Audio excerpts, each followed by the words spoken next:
At our 10-year wedding anniversary dinner, my husband stood, raised his glass, and instead of toasting to love or to us, he said, "Here's to freedom, to being single, and to searching for the right one." The whole restaurant went silent, and in that pause my heart cracked wide open. Then, as if those words weren't cruel enough, he handed me a gift bag, and inside was a t-shirt printed with words like "not enough," "too serious," and "boring in bed." His mother smiled like it was the funniest joke she had ever heard. His father smirked with pride, and everyone's eyes fell on me, waiting to see me break. Thank you for watching and for giving me your time tonight. It means more than you can imagine. And before I go deeper into my story, I want to ask you to let me know in the comments where you are watching from. Because sharing a story like this feels less heavy when I know someone out there is listening. That night, when I held that t-shirt in my hands and heard the laughter that wasn't laughter at all, but sharp little knives cutting into my skin, I felt the room shrink around me, and I wondered how many years of sacrifice had brought me to that very table. I remembered nights when I stayed awake waiting for him to come home, mornings when I worked 2 shifts so he could chase his dreams, holidays I spent alone because his parents insisted he join them instead. And still, I stayed, convincing myself that patience would buy me love, that forgiveness would bring me peace. But standing there with every eye watching, I felt something else rising inside me. Not tears, not rage, but a strength I hadn't touched in years. And I knew at that moment that the woman they thought they could humiliate was not the woman who was going to leave that restaurant. I want to take you back a little. Because nights like that don't just happen out of nowhere. They are built on years of small cuts, quiet dismissals, and moments where you tell yourself to swallow the pain just to keep the peace. When I first married him, I thought we were building a life together, a partnership that would weather storms, and for a while I believed my love and patience were enough to carry us both. But slowly, I began to notice how his parents never truly welcomed me. His mother had a way of looking at me that made me feel smaller than I was. Her smile carried more judgment than warmth, and his father rarely spoke to me without finding a way to twist his words into a quiet insult, as though reminding me that no matter how hard I tried, I would never quite measure up to the woman they imagined their son should have chosen.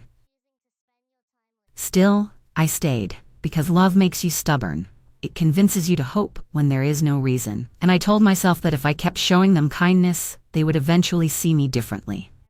But kindness in the wrong hands becomes weakness, and what I thought was patience turned into a kind of silence that they used against me. I worked long hours, I stretched every dollar, I kept a home warm and ready for him, and I kept his secrets, the kind that kept me up at night. Yet each time his parents hosted us, I noticed how they celebrated him and ignored me, as if I were just another chair at the table. Useful, but never valued. Over the years, I convinced myself that it was just their way, that they were old-fashioned, that maybe I was too sensitive, but deep down, I knew what it really was. They saw me as less than, and he let them treat me that way. He laughed when they laughed at me, he stayed silent when they dismissed me, and slowly that silence began to feel louder than words. It told me that I was standing alone in a marriage where I should have been standing side by side with my husband. And still I stayed, because I believed in vows. I believed in family. I believed in second chances. I told myself that the 10th anniversary would be different, that we would finally sit down as equals, raise a glass to survival, to all the nights I held us together with my bare hands, and maybe, just maybe, he would look at me the way he once did. Instead, what I walked into that night was not a celebration of love, but a stage prepared for my humiliation. And as I held that shirt and heard his parents' laughter echoing like applause, I realized they had been waiting for that moment, waiting to see me broken, waiting to see me small. But what they did not know was that their cruelty had not weakened me. It had been shaping me all along. And the woman standing there was not the same woman who had walked into that restaurant with hope in her heart. As I stood there holding that ridiculous shirt, memories of the past 10 years played through my mind like an old film I had tried too hard to edit, but no matter how much I wanted to cut out the pain, it always bled through the reel. I remembered the early mornings when I would get up before sunrise, making sure his clothes were pressed, his lunch was packed, and his coffee was ready, while he barely acknowledged the effort, rushing past me like I was part of the furniture instead of his partner.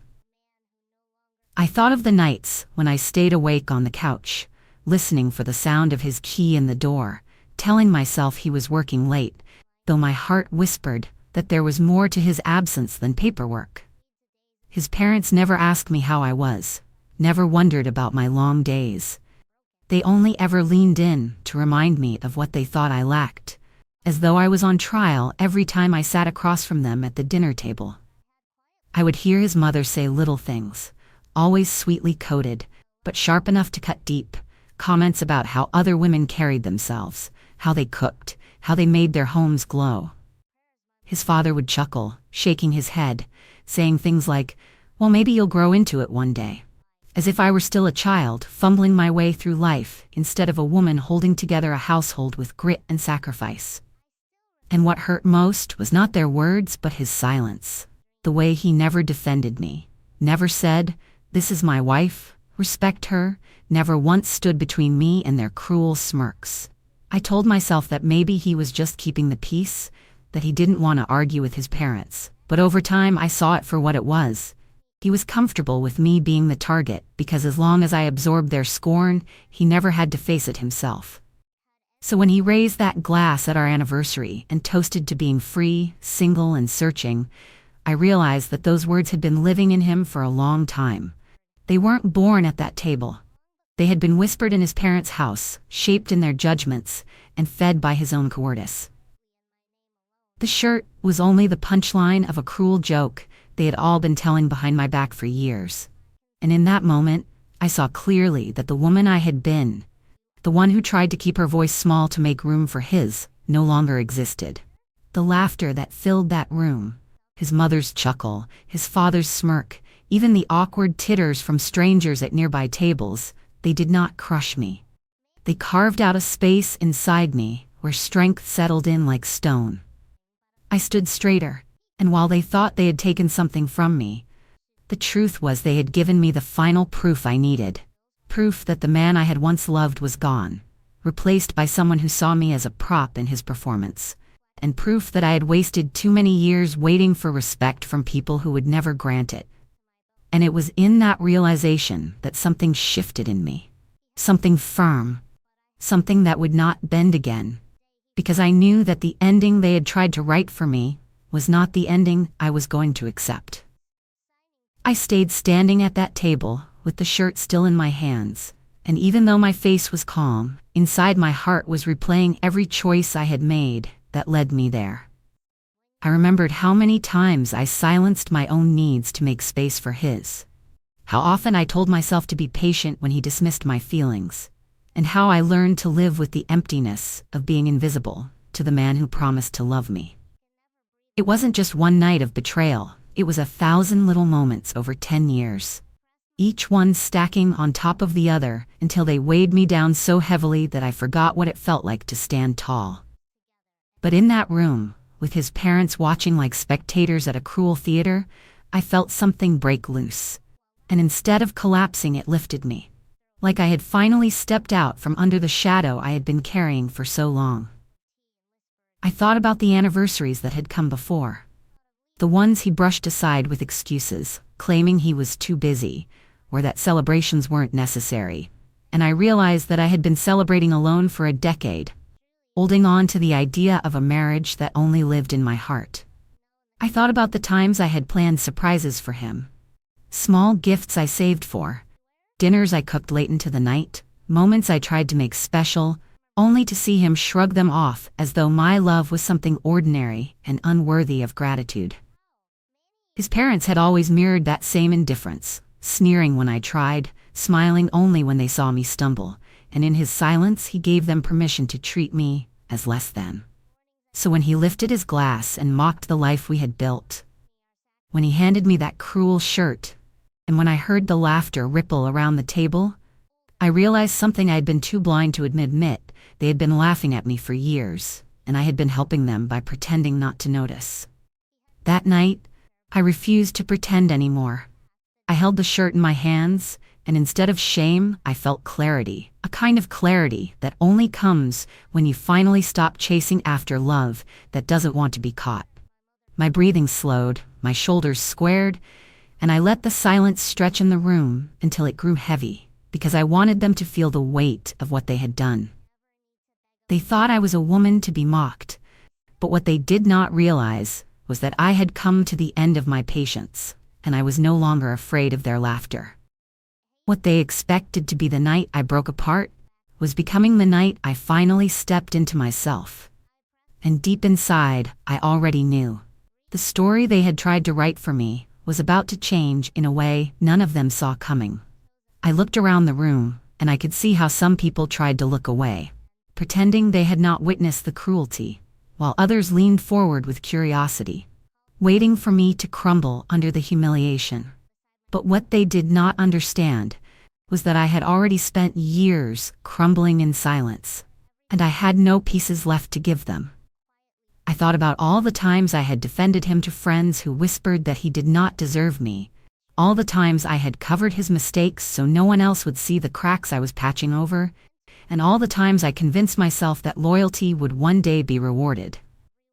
And yet, standing there under the restaurant lights with that shirt mocking my very existence, I realized that loyalty had been a chain, and he had been the one tightening it while his parents cheered him on. His mother's smile was not a smile of surprise. It was the satisfaction of a woman who believed she had finally seen me put in my place, and his father's smirk was the smirk of a man who enjoyed my discomfort like a sport. I wanted to ask them if this was what they considered family, if this was what they had raised their son to become. But then I realized I didn't need to, because their expressions gave me the answer. They had raised him to believe that cruelty was power, that mockery was strength, and that respect was something owed only to him, never to the woman who had stood by his side through every storm. I could feel my hands trembling, not from fear, but from the strength it took to keep my voice steady, because I knew if I opened my mouth too soon, the rage in me would pour out like fire. And I wanted my words to land with precision, not with chaos. I let the silence sit, let them wait, because for once in my life, I wanted him to feel what it was like to be on the other end of the waiting. And in that stillness, something inside me hardened. The part of me that had begged, pleaded, and prayed for love finally went quiet. And in its place rose something fiercer, something that no laughter or cruel gift could touch. I looked at him, at the man I had given 10 years to, and I saw not a husband but a stranger who had shown me his true face in front of a room full of witnesses. And I knew then that the next words I spoke would change everything, not just for him, but for everyone watching. I kept my eyes on him, and for the first time in years I did not lower my gaze. I did not shrink myself to make him comfortable. I let him see the steadiness in me that he thought he had destroyed. My voice had not yet left my lips, but in my silence I could already feel the shift, the power tilting, the laughter dying down, as people began to sense that the woman they expected to walk away broken was not going to give them the performance they imagined. I thought of the countless times I had bitten my tongue just to avoid conflict, the evenings when I let him dismiss me with a wave of his hand, the days when I swallowed pain so deep it felt like it was etched into my bones. And I understood in that moment that every quiet surrender had led me here, to this table, to this very choice, and I knew I would not surrender again. He sat there smug, waiting for me to react, perhaps to cry, to storm out, or to plead for dignity, but I did none of those things. Instead, I straightened my back and let him feel the weight of my silence. Because silence, when chosen, carries more force than any scream. I let my eyes sweep across the room, meeting the stares of strangers, some embarrassed for me, some entertained by the spectacle, and I wanted them to understand that what they were witnessing was not the unraveling of a woman, but the unmasking of a man. I thought about the years I spent covering for him, telling stories that made him look stronger, kinder, more loyal than he ever was. And in that reflection, I realized I had been protecting him while he was busy tearing me apart. That ended here. As my breath slowed and my resolve steadied, I felt a strange calm take over me. A calm that comes when you finally accept that you have nothing left to lose and everything left to reclaim. I let my fingers loosen on the shirt until it fell back into the bag, no longer something I carried, but something that belonged to him. A reminder of the cruelty he had chosen to wear proudly. I wanted him to see that I was not holding his insult any longer, that I was free of it, and that the only thing I carried now was truth, and truth was heavier than any joke he could have printed on cotton. In that moment, I knew my next words would not only silence him, but echo far beyond that restaurant, because I was ready to reveal what I had been holding close, waiting for the day he showed me who he truly was. And that day had arrived. I drew in a slow breath, and when I finally opened my mouth, the words did not come out trembling or broken. They came out steady, clear, and sharp enough to cut through the heavy silence that had fallen across the restaurant. I told him that for 10 years I had given him more than just love. I had given him my loyalty, my sacrifices, and my trust, and in return he had given me secrets, lies, and humiliation. I let my voice carry across the room so no one could mistake what was being said, because I wanted everyone who had laughed, everyone who had smirked, everyone who had taken pleasure in my pain, to hear the truth he had worked so hard to hide. Then I said what I had been waiting for the right moment to reveal. I told him and everyone else there to check their phones, because what he thought would be my night of shame had already become his. I explained that while he was planning his cruel little toast and having shirts printed with insults, I had been planning something very different. I had gathered proof of the man he really was, and I had made sure it could not be silenced. Every guest in that restaurant who had given their number on the reservation list had just received an email from me. And attached was a video of him in a hotel room with the woman he called his right one. Recorded only a week earlier, his laughter and his betrayal captured in plain sight. The sound of forks being set down, the buzz of notifications, the shifting in chairs, all of it filled the space that had once held their laughter, and I could see his mother's smile vanish, her face draining of its smug delight, while his father's smirk twisted into something tight and uncomfortable. I kept my voice calm, steady, never raising it, because the power was not in anger, the power was in truth.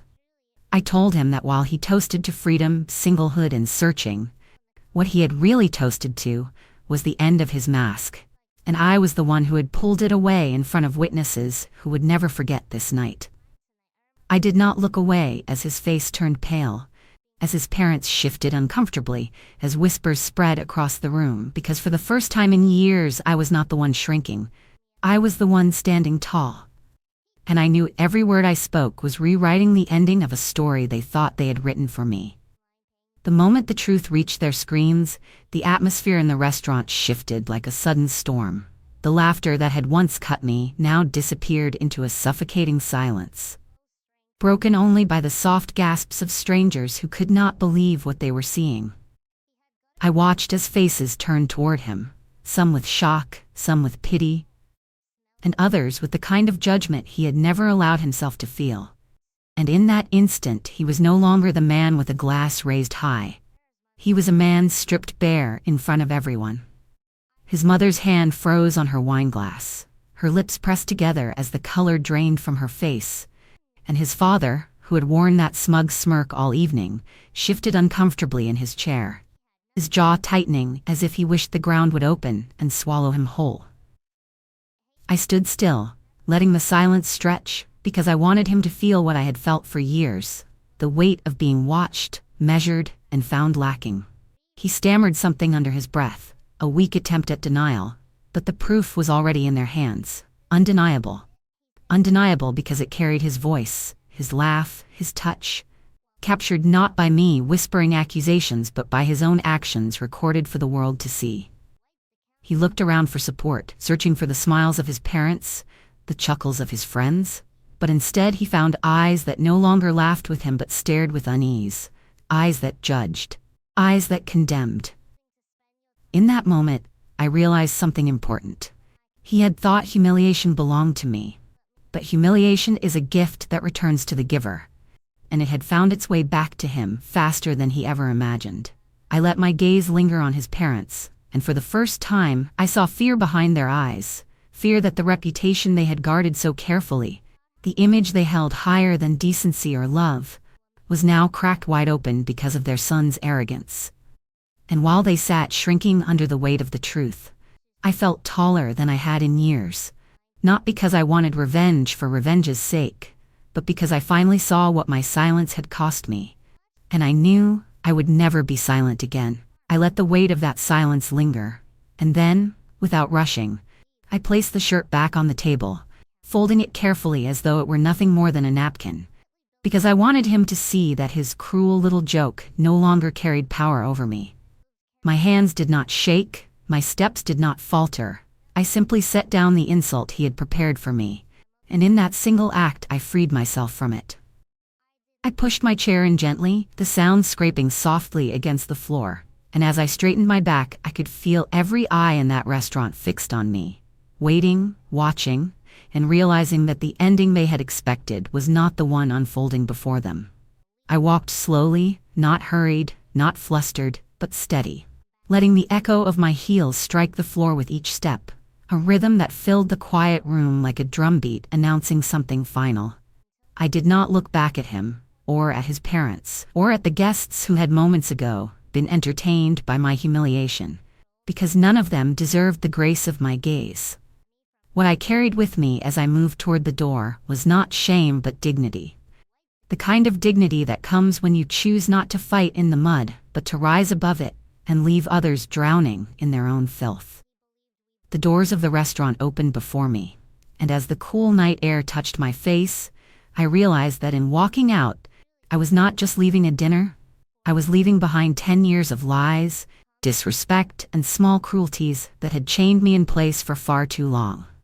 And though the restaurant stayed frozen behind me, though his mother sat choking on her pride and his father turned red with embarrassment, though he sat pale and powerless in the wreckage of his own betrayal, I did not take any of that with me. I walked out with nothing in my hands and everything in my heart, because in that moment I finally understood that the power he thought he had over me had been broken, and the life I had once believed depended on him had just begun again without him. When I stepped out into the night, the air felt different against my skin, lighter somehow, as if every breath was no longer weighed down by the years I had carried on my shoulders. I walked slowly toward my car, the glow of the restaurant still behind me, and for the first time in a long time I felt no need to rush, no need to explain, no need to apologize for taking up space. That night was supposed to be a celebration of 10 years, but in truth, it became the first night of my freedom. And as I turned the key in the ignition, I felt more alive in that quiet parking lot than I had felt in the grandest moments of my marriage. The days that followed moved with a strange calm, because I had already made decisions long before that dinner. I had consulted a lawyer quietly, I had gathered the documents, and I had prepared for the day when my patience would finally run out, and that day had arrived. Divorce papers were filed within the week, accounts were frozen, and the security he thought he had in me was gone. I did not scream, I did not beg, I did not give him the chance to twist the story, because everything was written clearly on paper, and everything he had tried to build with my sacrifice now rested on the ground beneath his feet. His parents did not call, they did not write, and perhaps that was their greatest admission of guilt, because silence speaks volumes when pride can no longer shield you. The friends who once laughed at his jokes kept their distance. The family who once praised his charm lowered their voices, and for once in his life, he was left to sit with the truth of who he had become. And me? I returned to myself. I returned to mornings that belonged to me, evenings that felt peaceful, and days where I no longer had to measure my worth through the eyes of people who never truly saw me. I reclaimed not just my name on documents or the money I had safeguarded, I reclaimed the quiet dignity that no betrayal could ever touch. And in that reclamation, I found something far more valuable than revenge. I found myself. In the quiet that followed, I found myself reflecting on what betrayal really teaches you. Because when someone you love cuts you so deeply, you begin to see life through a sharper lens, one that no longer blurs sacrifice with love or silence with peace. I thought about the woman I had been for 10 long years, the woman who kept giving, who kept waiting, who kept hoping that if she just endured a little longer she would finally be seen. And I realized how dangerous it is to lose yourself for the sake of keeping someone else whole. Love should never cost you your voice, respect should never be begged for, and dignity should never be handed over to please another. Yet those were the very things I had traded away piece by piece until I almost forgot what they felt like. Now, with the weight gone from my shoulders, I could see clearly that his betrayal was not just a wound, it was also a mirror, showing me how far I had drifted from myself, and how much strength had been waiting quietly within me all along. And as much as the humiliation of that night burned, I would not erase it, because without it, I might still be sitting in the shadows of their laughter, pretending I was happy while slowly fading away. I wanted anyone who hears my story to understand that betrayal may break your heart, but it does not have to break you. It can instead be the moment you rise, the moment you decide that your life is worth more than someone else's cruelty. So I ask you, if you had been in my place, standing in that restaurant with a shirt meant to shame you and words meant to crush you, what would you have done? Would you have stayed quiet and let them laugh? Or would you have found the courage to speak the truth? I carried my truth out of that place like a torch. And though it burned, it also lit my path forward. And it reminded me that sometimes the end of one story is only the beginning of another. One written, not in pain, but in strength. And that is why I walked away that night with nothing but my dignity, because in the end it was worth more than any gift, any vow, or any false promise that man or his family could have ever given me. I learned that silence is not weakness when it is chosen, that truth will always rise no matter how deeply someone tries to bury it, and that sometimes the strongest thing a woman can do is stand, breathe, and refuse to let cruelty define her. I know many of you have carried your own stories of betrayal, and I hope mine reminds you that no matter how dark the moment feels, you are stronger than the ones who try to break you. Thank you for staying with me until the end of my story. Your presence here means more than I can put into words, and if my truth has touched your heart, I invite you to subscribe so we can share many more together.